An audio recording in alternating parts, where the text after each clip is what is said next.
A palavra de Deus e abram no primeiro livro de Samuel, capítulo 1, versículo 9. Hoje eu vou falar sobre o poder do propósito com Deus. Primeiro livro de Samuel, capítulo 1, versículo 9. Está escrito assim: Então Ana se levantou depois que comeram e beberam em Siló. E Eli, o sacerdote, estava sentado numa cadeira, junto a um pilar do templo do Senhor. Ela, pois, com amargura de alma, orou ao Senhor e chorou abundantemente. E voltou um voto, dizendo: Senhor dos exércitos, se benignamente atentares para a aflição da tua serva, e de mim te lembrares, e da tua serva te não esqueceres, mas a tua serva deres um filho, varão, ao Senhor o darei por todos os dias da sua vida, e sobre a sua cabeça não passará navalha. O menino será nazireu, separado de Deus, né? E esse nazireu, esse menino nazireu tinha que evitar cortar cabelo, tinha que evitar tomar bebida forte, tinha que evitar tocar em defunto. Então tinha algumas regras, e os pais tinham que conduzir essa criança, ensinando ao caminho do Senhor, a lei do nazireu. Então voltou um voto, versículo 11, dizendo: Senhor dos exércitos, se benignamente atentares para a aflição da tua serva, e de mim te lembrares, e da tua serva te não esqueceres, mas a tua serva deres um filho varão, ao Senhor o darei por todos os dias da sua vida, e sobre a sua cabeça não passará navalha. A Ana fez um propósito com Deus aqui. É um propósito que ela fez, um voto. De que Deus, se desse aquilo que ela estava pedindo, ela daria também para Deus. Ela recebeu e deu também para Deus. Isso é um propósito que ela fez com Deus. E nós vamos aprender o poder do propósito. Quando você está orando e não tem nada em vista, ou não aconteceu nada, está na hora de você partir para um propósito, um voto com Deus. Foi assim que Ana fez, e o que ela orou tantos dias, tantos anos, aconteceu no único dia o que ela mais queria. Você vê que coisa impressionante. O tantos anos que ela vem orando, tantos dias, e nada tem acontecido, mas quando ela faz esse voto com Deus, quando ela faz esse propósito com Deus, o milagre acontece justamente naquele dia do voto. Quem crê no poder do voto? Quem crê no poder do propósito? Você crê nesta palavra? Então vou reler mais uma vez o versículo 11, e eu quero que você repita comigo bem alto e bem forte. Vamos lá. E voltou, mais alto, e voltou, diga, fez um propósito com o Senhor, dizendo: Senhor dos exércitos, se benignamente atentares para a aflição da tua serva, e de mim te lembrares, e da tua serva te não esqueceres, mas a tua serva deres um filho, varão, ao Senhor o darei por todos os dias da sua vida, e sobre a sua cabeça não passará navalha. Quantos creem nesta palavra? Então, se você crê nesta palavra, desocupe as tuas mãos e dê para esta palavra a mais sincera, a mais poderosa, a mais verdadeira salva de palmas. E enquanto você aplaude, glorifica, engrandece, enaltece e bendizer o nome santo do Senhor Jesus, diga: eu creio no poder do voto, eu creio no poder do propósito contigo, meu Deus. Senhor, meu Deus e meu Pai, A sua igreja te glorifica, a sua igreja te aplaude. Abre os céus para receberem esses aplausos.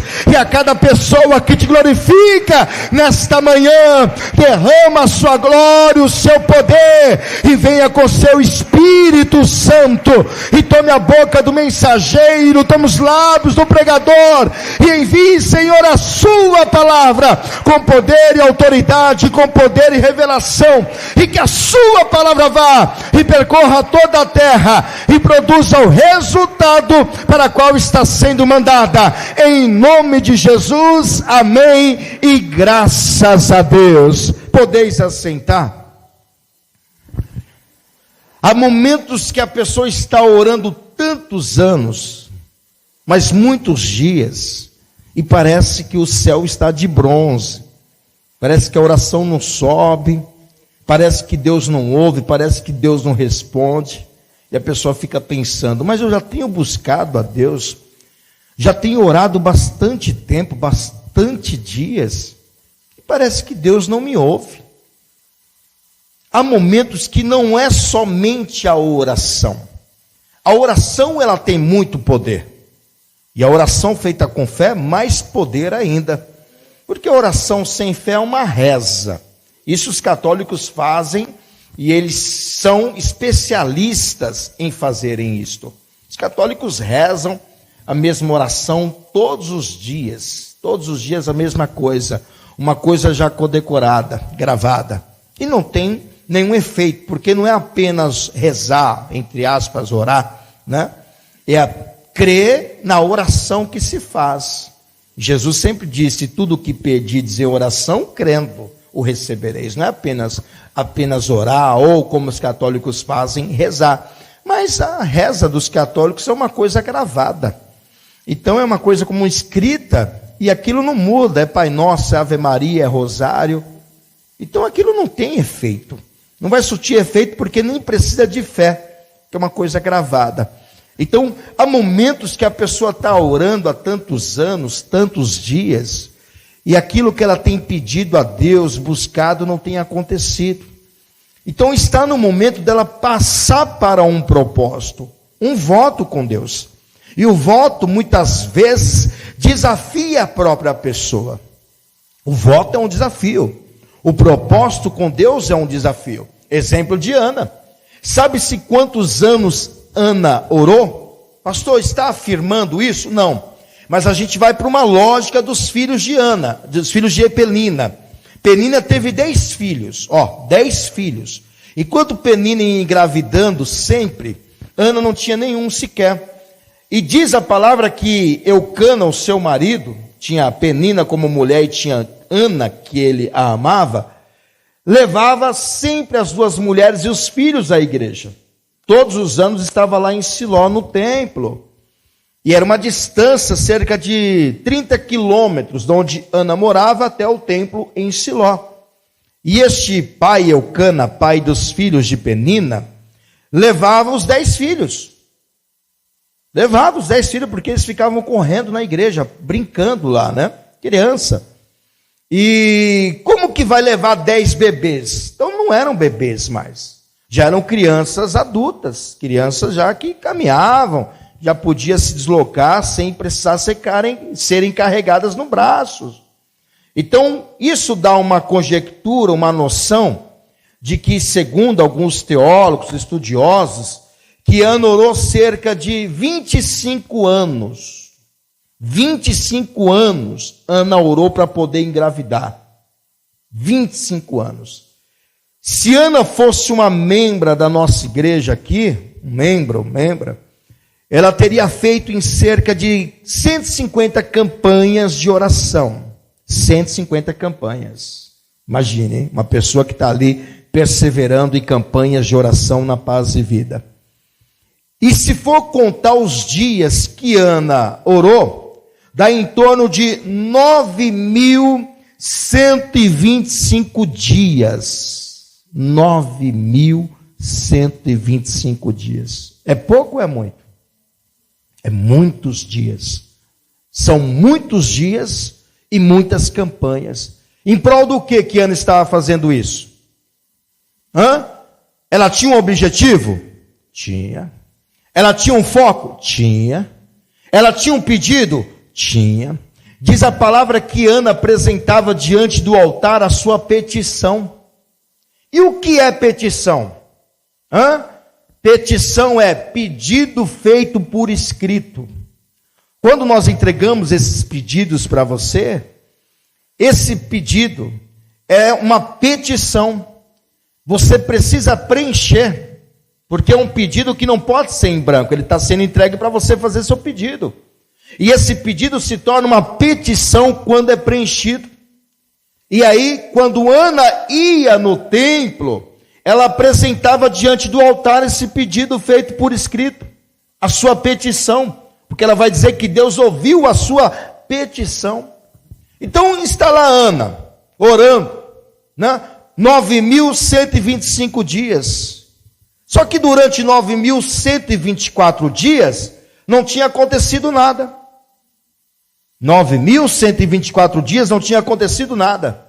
25 anos orando. 25 anos, gente, é um longo tempo.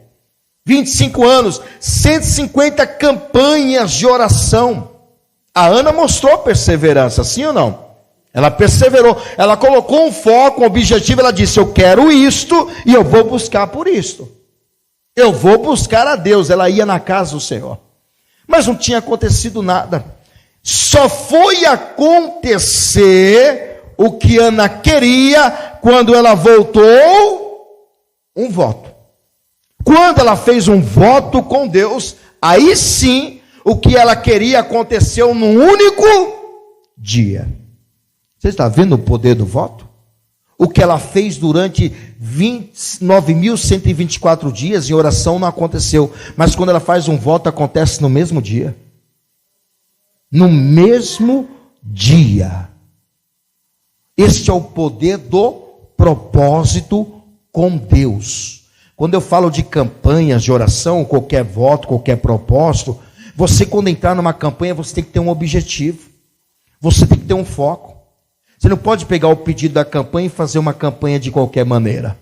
Você tem que ter um objetivo. A minha campanha vai ser para isso. A minha campanha vai ser para aquilo. A minha campanha que eu vou fazer vai ser em prol desta pessoa, em prol desse familiar. Você tem que ter um foco, um objetivo. A palavra campanha, no dicionário, quer dizer, é um esforço que a pessoa faz querendo atingir algum objetivo. Olha o que significa campanha, hein? Um esforço ou dedicação que a pessoa faz querendo alcançar um objetivo. Então, quando você entrar em campanhas de oração, você tem que entrar com um propósito. Já tem que mirar e dizer, eu quero isto nesta campanha de oração. Eu quero alcançar esse objetivo. Tem que ter um propósito na campanha de oração. Então, um propósito significa aquilo que se busca alcançar. Ana fez um propósito depois de muitos anos orando. A oração feita com fé, como eu disse, tem muito poder, mas acompanhada com um voto, com um propósito, ela tem o poder de antecipar aquilo que se busca, aquilo que se espera alcançar. Observa, gente, mas feito com um voto, um propósito, tem o poder de buscar aquilo que se deseja alcançar. A palavra propósito no hebraico, ou seja, voto, propósito, voto, significa promessa. E o nome no hebraico quer dizer neder, significa fazer uma oferta com propósito específico. Observa, fazer uma oferta com propósito específico. Ana vai fazer exatamente isto.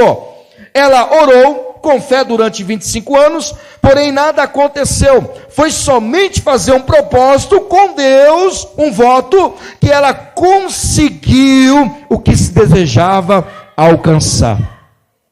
Quem quer alcançar algo de Deus aí? Quanto tempo você não está orando e ainda não alcançou? Quanto tempo você fez campanhas e campanhas, você ainda não alcançou o que se deseja? Está na hora de você partir para um propósito, um desafio com Deus, e tenho certeza que isso vai chegar no dia que você fizer este voto, esse propósito, porque vai abrir os céus para te dar o seu milagre.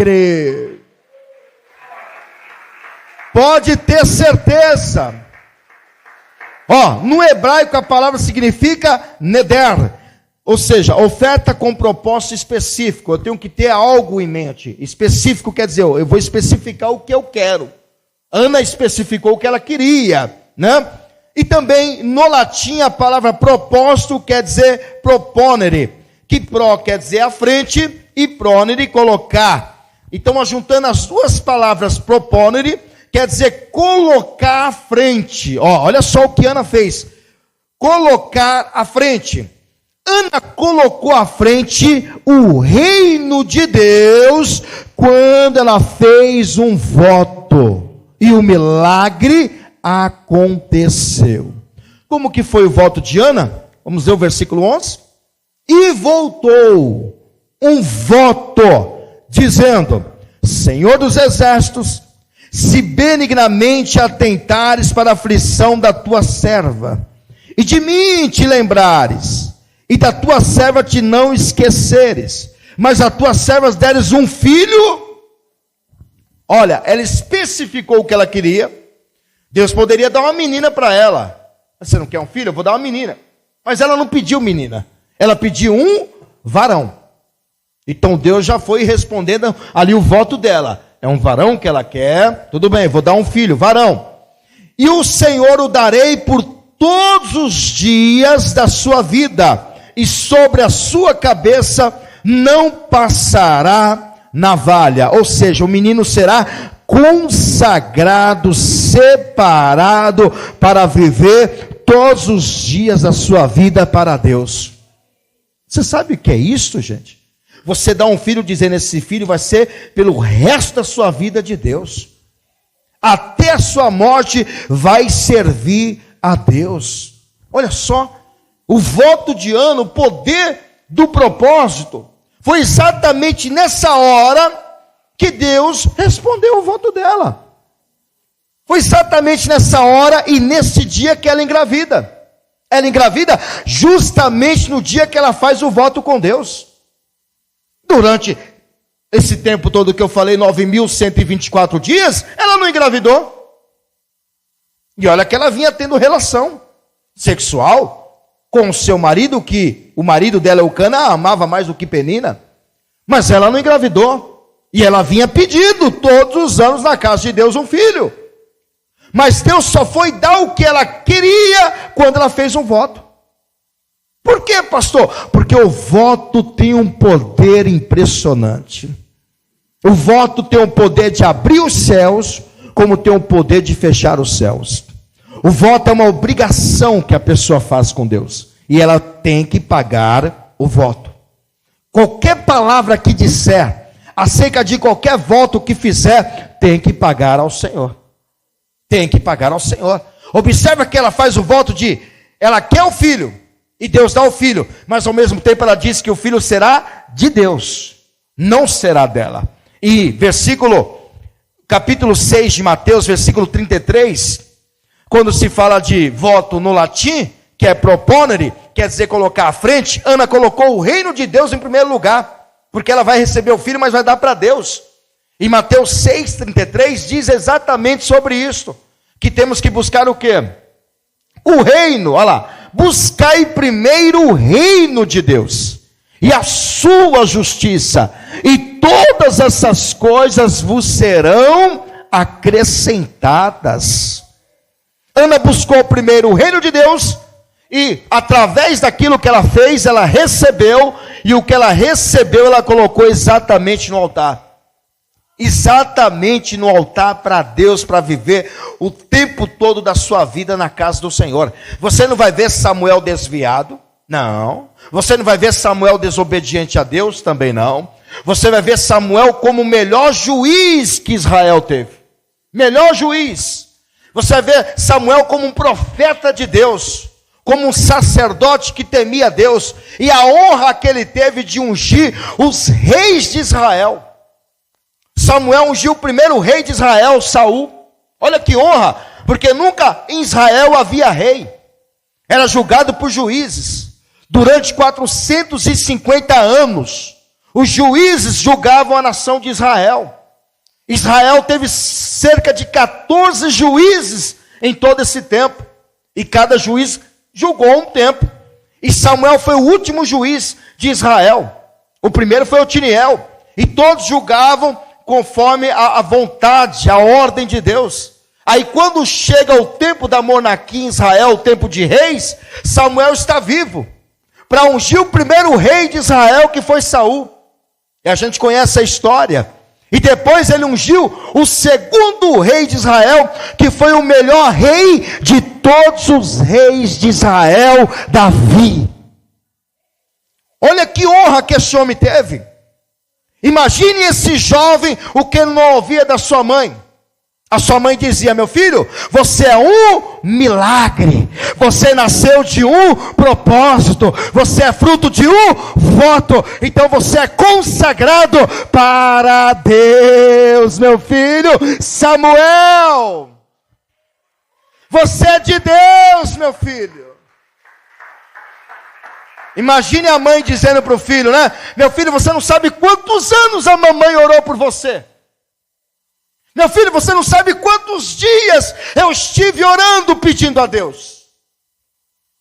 Imagine um menino olhando: é, mamãe, é, meu filho, até o seu nome tem um grande significado. Deus me ouviu. Então, meu filho, você é nazireu. Você não é igual os seus amiguinhos lá fora. Você não vai seguir o mesmo caminho deles lá fora. Você vai seguir o caminho do Senhor teu Deus. Você vai seguir o caminho do meu Deus, do seu Deus, por toda a sua vida. Você nunca vai se desviar. Você nunca vai sair da casa de Deus. Você vai nascer na casa de Deus, vai crescer na casa de Deus e vai morrer servindo a Deus. Você é dele, meu filho. Você está vendo o poder? Imagine esse menino ouvindo isto. É ou não é? Ele ouvia isso, ele ficava: mamãe? É. E a mamãe fazia uma roupa de túnica e dava para ele. E a mamãe estava lá todo ano vendo o filhinho crescer na casa de Deus. Estava Samuel mais temente do que o próprio sacerdote Eli. Mais temente do que o próprio sacerdote Eli. Ele ouvia a voz de Deus e não sabia mais de nada. Já tinha fechado os teus olhos, já não tinha mais olhos espirituais, já não tinha mais ouvidos espirituais. Era o menino que era mais temente do que o próprio sacerdote na casa de Deus. O menino mais temente do que o próprio sacerdote. Vê se pode. E ela dizia: você é voto. Você é um propósito que eu fiz com Deus. E eu não posso negar esse voto. Eu não posso deixar de honrar a Deus com o que eu falei. De tudo o que disser a Deus se fará. O voto tem esse poder de antecipar exatamente aquilo que se espera. Quando Ana desce no último dia, que ela sobe naquele templo e faz aquele voto em Siló. Naquele mesmo dia, ela desce para sua casa, capítulo 1, versículo 18. De 1 Samuel, e disse ela: ache a tua serva graça em teus olhos. Assim a mulher, Ana, se foi a seu caminho e comeu, coisa que Ana não comia, só chorava, angustiada, deprimida, assolada por causa da sua competidora Penina e porque ela também não engravidava.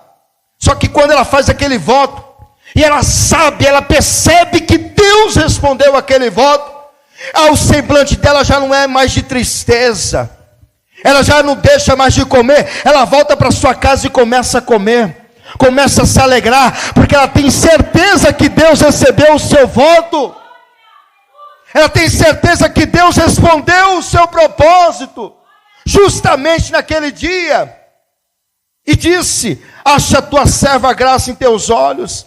Assim a mulher Ana se foi a seu caminho, comeu, e o seu semblante já não era triste. Essa é a certeza de quem Deus já respondeu o voto à oração. Essa é a certeza de que Deus já me deu a causa. É isso que ela está pensando. Essa é a certeza de que o milagre já aconteceu na minha vida. Eu orei tantos anos, mas hoje foi uma oração diferente, porque eu voltei ao Senhor um voto, e Deus já me deu o que eu pedia. E ela volta, versículo 19. E levantaram-se de madrugada, e adoraram perante o Senhor. E voltaram e vieram à sua casa a Ramá. E Eucana, que é o marido dela, conheceu Ana. A palavra conhecer é ter relação. Se você mudar a tradução, muda para NTLH esse versículo, Samuel. Vai dizer que Eucana teve relação com a sua esposa. Na manhã seguinte, Eucana e sua família se levantaram cedo e adoraram a Deus, o Senhor. Aí voltaram para sua casa, naquele dia que subiram no templo para sacrificar ao Senhor, e naquele dia que Ana fez o voto, em Ramá, e Eucana teve relações sexuais com a sua esposa Ana, e o Senhor respondeu a oração dela. Por que Deus vai responder justamente agora? Por que Deus não respondeu lá 9.124 dias? Por que Deus vai responder justamente nesse dia? Porque foi esse dia que abriu os céus. Foi exatamente nesse momento do voto que ela fez com Deus, que os céus se abriram em seu favor. Verso 20, ela vai engravidar agora. E ela ficou grávida.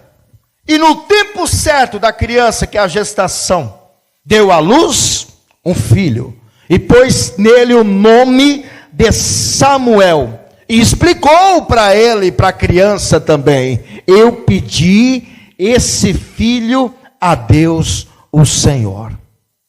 Você está vendo? Pastor, por que o voto é tão poderoso assim? O voto, pessoal, quando a pessoa faz um voto, um propósito com Deus, ela liga a sua alma com Deus, ou seja, tendo a obrigação de cumprir o dever, o propósito, aquilo que ela disse. Então, quando ela faz um voto, ela tem o dever de cumprir aquilo que disse para Deus. É uma obrigação. Ela tem que cumprir aquilo que disse. Porque até o final, Deus deu, não deu? Deus deu a ela o filho. E o que ela disse que ia dar para Deus? O filho. E assim ela cumpriu. Olha o que diz em Números, capítulo 30, versículo 2. Pode mudar para RC, tá, Samuel? O poder do voto. Quando o homem fizer um voto ao Senhor, ou fizer um juramento, ligando a sua alma com obrigação. É uma obrigação cumprir aquilo que disse. Não violará a sua palavra. Segundo tudo que saiu da sua boca, fará. Ana disse: Senhor, se me deres um filho, varão, eu vou dar esse filho por toda a sua vida para o Senhor, para a sua casa. E ele vai crescer na sua casa, será separado, consagrado, nazireu. Vai ser diferente de todos os teus amiguinhos. Ele não vai sair da casa de Deus nunca. Vai dormir lá, vai morar lá, vai fazer as cerimônias lá e vai viver lá até o dia da sua morte. E foi exatamente isso que aconteceu. Você não vê Samuel desviado. Você vê Samuel um dos melhores juízes que Israel teve. Ou por que não dizer o melhor juiz? O melhor juiz que Israel teve. O melhor. E honra que ele teve de ungir reis, que foram a primeira monarquia de Israel, Saul e Davi. Para você ver que até nisso Deus o honrou a Samuel.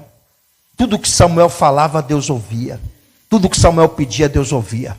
Era um jovem que cresceu temente a Deus. Diz a palavra que Samuel crescia diante do Senhor e diante dos homens. Diante do Senhor e diante dos homens.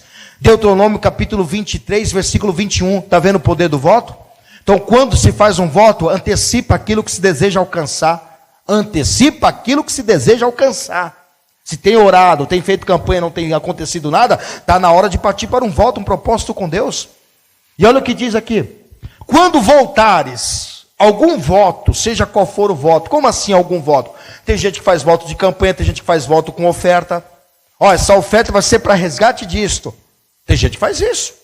Tem gente que faz um voto como a nossa irmã Cláudia, que eu posso pegar aqui, né, irmã Cláudia? Que ela fez um voto com o filho dela que era doente, né? Um menininho, 3 anos na época. E ela fez um voto de doar 10 cestas básicas para a igreja, não foi? E passaram-se o tempo, mas Deus lembrou ela do voto. Depois de 10 anos, né, Cláudia? 10 anos ela cumpriu o voto. E aí Deus começou a abençoar a sua vida, porque tudo que estava travado começou a ser liberado no mundo espiritual e se materializar no mundo físico.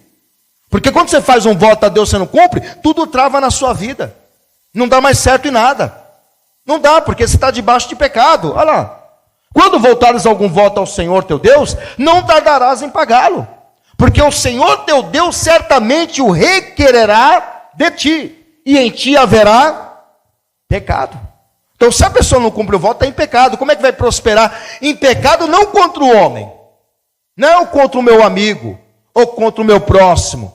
Não é em pecado contra alguém. Em pecado contra o próprio Senhor. Não é que eu jurei alguma coisa para Vilarino, ou eu menti para o Vilarino, eu falei alguma coisa e não cumpri. Não é pecado contra ele, é pecado contra Deus. Eu falei para Deus, não falei para mim. Não falei para o meu próximo. Você está entendendo? Então, tudo que disser tem que cumprir o voto. E quando ela cumpriu o voto a Cláudia, tudo foi liberado no mundo material. Deus começou a abençoar a sua vida. Então tem pessoas que fazem tantos votos. Ah, se eu vender isso, eu vou dar a metade para a obra de Deus. Se eu fazer isso, eu vou ser dizimista. Tantas coisas. Sabia que Jacó fez um voto também? E ele fez 5 pedidos, vou colocar para você ver. Jacó também fez um voto com Deus a fim de alcançar 5 pedidos. E Deus realizou os seus pedidos. E Jacó voltou o voto para ser dizimista fiel. Está lá em Gênesis capítulo 28, versículo 20. Jacó fez 5 pedidos a Deus. Ele fez um voto. 5 pedidos. Deus deu os 5 pedidos para ele. 5. Depois Jacó disse: eu vou ser dizimista de tudo que me deres. Não tem pessoa que diz assim: ai Senhor, se o Senhor abrir a porta, eu vou ser dizimista fiel. Quem já fez voto assim? Está cumprindo o voto? Ai Senhor, de tudo que me deres, seja R$1 eu vou dar o dízimo. Ah, Senhor, se tu me abençoar aqui e eu crescer nessa empresa, eu vou ser um mantenedor de primeira, coluna da sua casa. Aí Deus faz e a pessoa não cumpre o voto. Ela acha que está de bem com Deus? Não, está debaixo de pecado. As coisas começam a dar erradas. Tudo começa a perder na vida dela, por conta do voto que ela fez e não cumpriu. O Jacó fez um voto a Deus, olha lá. E Jacó fez um voto. Dizendo, se Deus for comigo, ó, primeiro voto, primeiro pedido que ele fez aqui. Se Deus for, anote aí, 5 pedidos Jacó vai fazer. Se Deus for comigo, o que significa isso, pastor? Ele quer a presença de Deus na sua vida. Jacó disse, eu quero a presença de Deus na minha vida. Se Deus for comigo. Segundo pedido, e me guardar nesta viagem que faço. Ó, segundo pedido. O que ele quer aqui? Proteção. Que ele quer que Deus acompanhe ele e guarde ele. Guardar e proteger. Terceiro pedido. E me dê pão para comer. Ó, pão para comer. O que ele quer de Deus? Sustento. Ele quer que Deus o mantenha e que não falte nada. Terceiro pedido de Jacó. E o quarto pedido. E vestes para vestir. Que nunca falte o vestiário. Eu quero roupa. Eu quero no tempo de frio ter cobertor. No tempo de frio ter uma roupa de frio. Ele quer isto. E o quinto pedido. E eu em paz tornar a casa de meu pai. Por que ele está dizendo em paz? Como é que Jacó saiu da casa dele? Saiu em paz? Saiu debaixo de juramento de morte. Você conhece a história, né? Que a mãe de Jacó amava mais Jacó do que Esaú. Jacó era irmão gêmeos. Esaú era irmão de Jacó. E Esaú era o primogênito, nasceu primeiro. E Jacó nasceu grudado no calcanhar do seu irmão. No calcanhar, hein? Então foi lá, uma luta já havia dentro do ventre da sua mãe Rebeca. Dentro do ventre de Rebeca, já estava ali a luta de Jacó e Esaú. O próprio Deus disse, ó, 2 nações há no ventre de Rebeca, viu, Isaac? E 2 povos aí, o povo maior e o povo maior e o povo menor. E o maior servirá ao menor. E o maior servirá ao menor. E quem era o maior? O que saía primeiro. O primogenitura. O primogênito. E o segundo quem foi? Jacó. E na final, quem foi que serviu quem aí? Esaú serviu Jacó. E Esaú vendeu a sua primogenitura. Então Jacó se tornou o maior. Foi exatamente o que Deus disse. Já havia uma profecia no ventre de Rebeca, antes dele nascer, antes dos 2 nascerem. Está entendendo? Aí nascem, né? Aí você conhece a história. A mãe de Jacó amava mais ele do que Esaú. Porém, Isaac amava Esaú mais do que Jacó. Então ficava aquela disputa dentro de casa, né? Por quê? Porque Esaú era um caçador, né? Esaú ia para o campo, caçava. Jacó ficava só do lado da mãe, só ficava dentro de casa. A mãe protegia de tudo. Enquanto Esaú estava lá no campo, trabalhando pesado, porque era o filho mais velho. E não é assim, o filho mais velho sempre dá um duro, né? Enquanto o mais novo fica lá, do lado da mãe, do pai. E quando briga, quem que a mãe protege? Sempre o mais novo.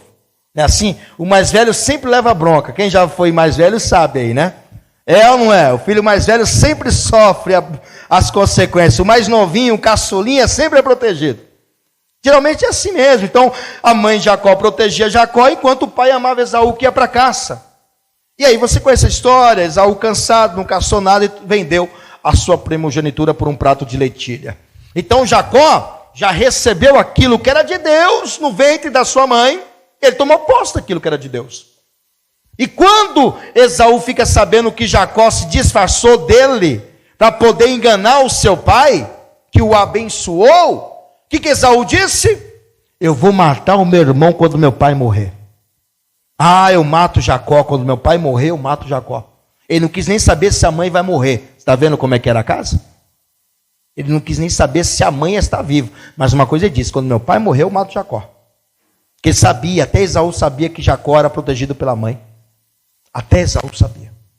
E aí Esaú fica sabendo, a mãe de Jacó fica sabendo, diz para Jacó, corre meu filho, porque o seu irmão, quando seu pai morrer, vai te matar.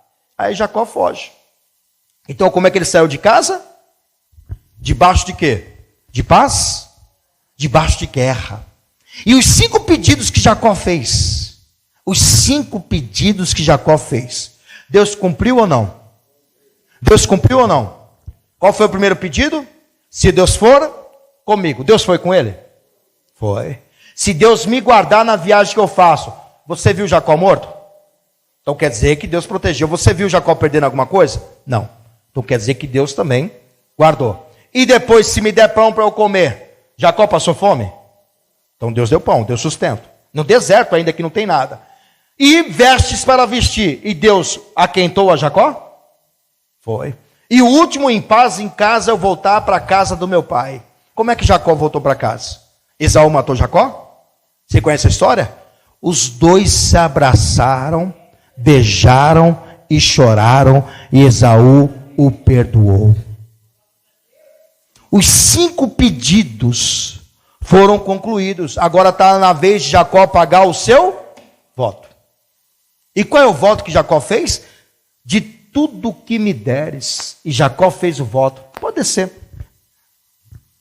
E eu em paz se tornar na casa de meu pai, o Senhor será o meu Deus. E esta pedra que tenho posto por coluna será a casa de Deus, Betel. E de tudo quanto me deres, certamente te darei o dízimo. Este é o voto dele. É o voto que ele disse: de tudo que Deus me der, eu serei fiel. Você está vendo? Poder do propósito, pessoal. Se você está orando, não aconteceu nada, vai para o propósito. Oferta com propósito, quando a pessoa faz uma oferta com propósito para Deus, isso gera um sacrifício por parte do ofertante. Quem está fazendo aquilo está gerando um sacrifício para essa pessoa, um desafio. Por isso que a oferta torna-se um desafio para quem faz. Porém, é por meio dos desafios que Deus responde e surpreende aqueles que o enfrentam. Quando você se desafia a si mesmo, é a hora de Deus te responder. Como Ana se desafiou a si mesma, como Jacó se desafiou a si mesmo, e Deus os respondeu, assim também será na sua vida. Quando você se desafia, Deus te honra, Deus te responde. Exemplo de pessoas que enfrentaram desafios, e Deus os abençoou. Primeiro exemplo de Ana. Foi um desafio de Ana dar Samuel para Deus. Quem é? Ela recebeu um filho. Como é que eu vou dar um filho para Deus? Eu vou ficar sem? Ana ficou sem? Não ficou sem, não? Quantos filhos Ana teve? Coloca aí, segundo 1 Samuel, capítulo 2, versículo 21. Ela deu um filho e ela perdeu aquele filho? Ela recebeu quantos de Deus? Mais 5 filhos. Você está vendo? Ela se desafiou dando aquele único filho que ela tinha para Deus. E Deus foi lá e deu mais 5 para ela. Deus disse: minha filha, você não vai ficar assim não. Pode ficar tranquilo que eu vou te honrar como você tem me honrado. Eu vou te honrar. Quem honra a Deus é honrado. Quem despreza a Deus é desprezado. Entenda isso, hein? Deus disse: eu honro os que me honram, e quem me despreza serão envelhecidos, ou seja, inúteis, rejeitados, esquecidos. Está lá em 1 Samuel, capítulo 2, versículo 21. Visitou, pois, o Senhor a Ana, e recebeu e teve 3 filhos e 2 filhas, e o jovem Samuel crescia diante do Senhor. Ana deu e recebeu quantos? 5 filhos. Abraão recebeu o filho da sua velhice. E o que ele fez com Isaac? Ele deu para Deus. E o que Deus fez para Abraão? Vamos lá? Gênesis capítulo 22, versículo 1 e 2. Olha o desafio. Quando você se desafia a fazer alguma coisa para Deus, Deus fará por você em multiplicação. Pode ter certeza. Quando você se desafia, porque quando se faz uma oferta com propósito, ou se faz um voto ou um propósito com Deus, você está se desafiando para que Deus te honre, e Deus vai te honrar com muito mais do que você faz. Aqui, Abraão recebeu um filho da velhice, e aconteceu depois dessas coisas, que provou Deus a Abraão, e disse-lhe Abraão, e ele disse: eis-me aqui, e disse: toma agora o teu filho, o teu único filho. Olha, o único filho, não era o único filho dele, mas era o único filho de Sara. Abraão tinha Ismael, mas para ele era o único filho, porque era o filho da velhice, o filho da promessa, e o filho que ele mais amava. O único filho, Isaque, a quem amas, vai-te à terra de Moriá, e oferece-o ali em holocausto sobre uma das montanhas que eu te direi. Ou seja, vai sacrificar o menino. É um desafio que Abraão está fazendo. Colocar o menino no altar. Ele foi lá e colocou o menino no altar. E o que aconteceu? O menino morreu? Foi sacrificado? Deus deu Isaac para ele. E além de Isaac, deu uma grande multidão para Abraão. Por isso que Abraão é chamado o pai da multidão, o pai da fé. Gênesis capítulo 22, versículo 15 ao 18. Coloca aí no 15 agora, Samuel.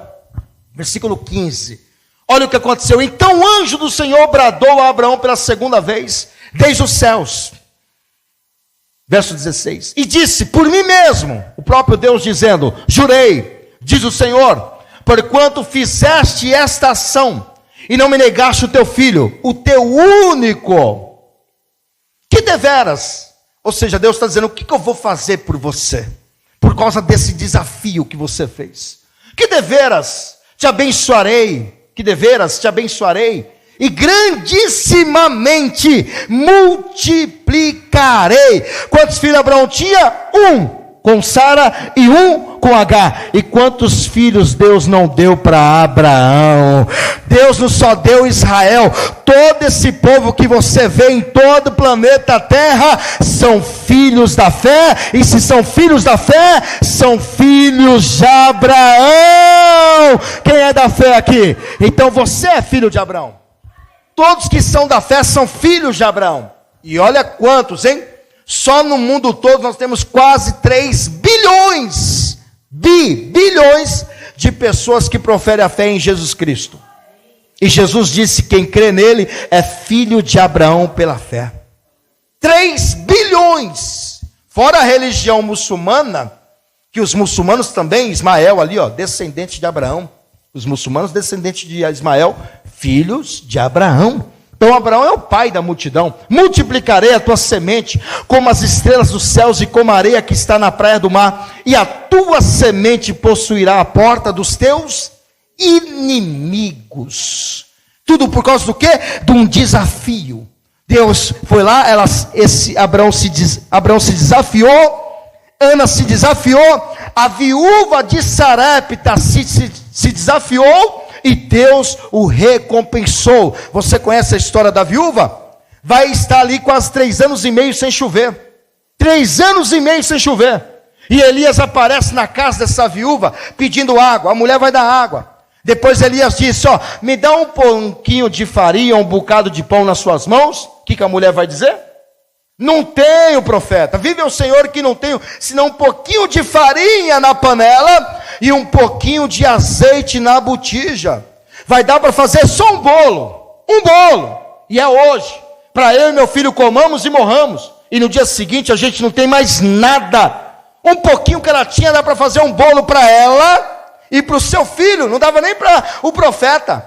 Aí o que Elias disse? Vamos lá? 1 Reis capítulo 17. Versículo 8, o que diz a palavra do Senhor?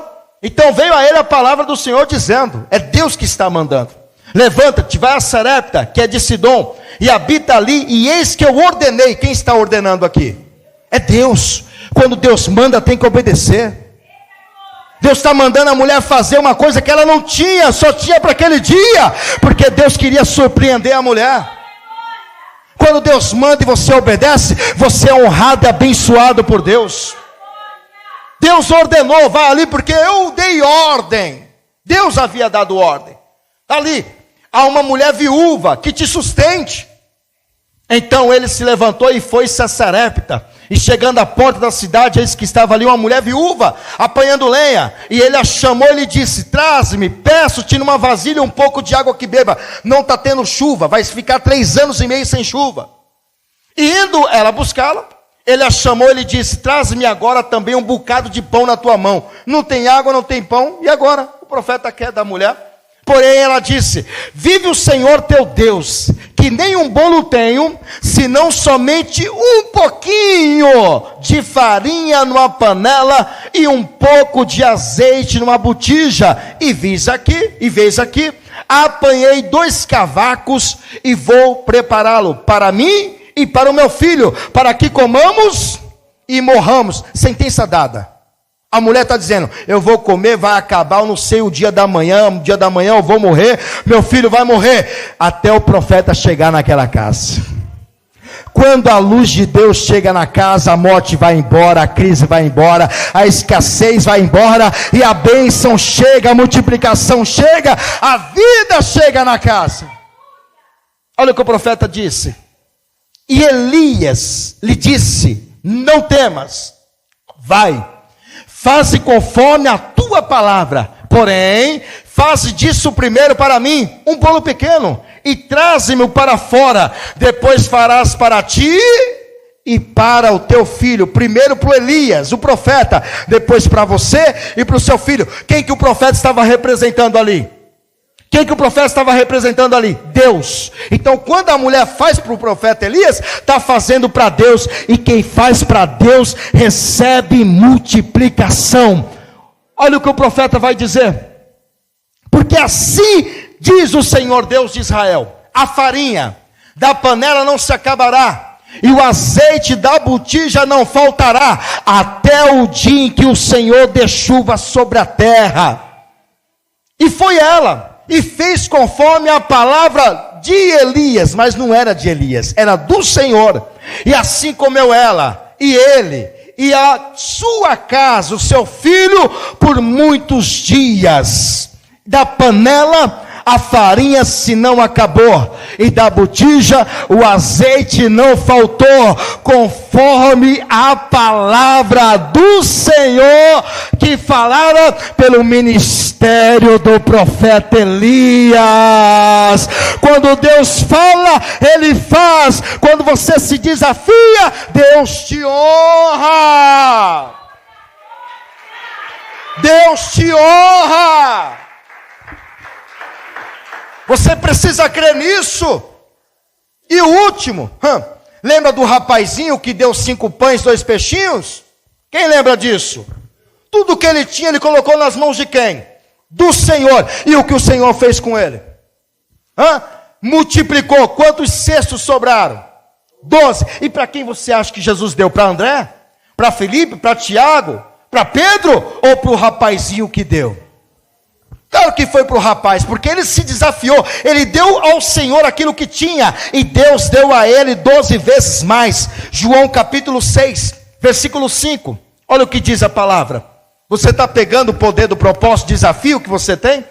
Então Jesus, levantando os olhos, vendo que uma grande multidão vinha ter com ele, disse a Felipe: onde compraremos pão para estes comerem? Mas dizia isso para experimentar, porque ele bem sabia o que havia de fazer. Filipe respondeu-lhe: 200 dinheiros de pão não lhes bastarão, para que cada um deles tome um pouco. Era 20.000 pessoas, pessoal.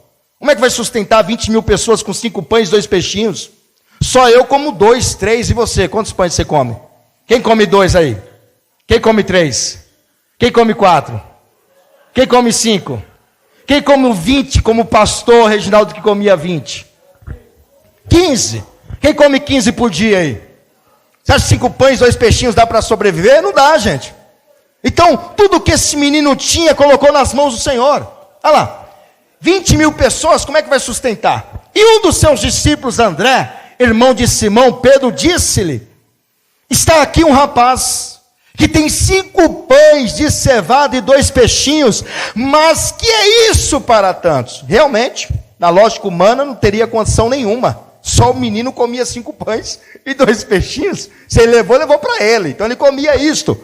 E disse Jesus: mandai assentar os homens.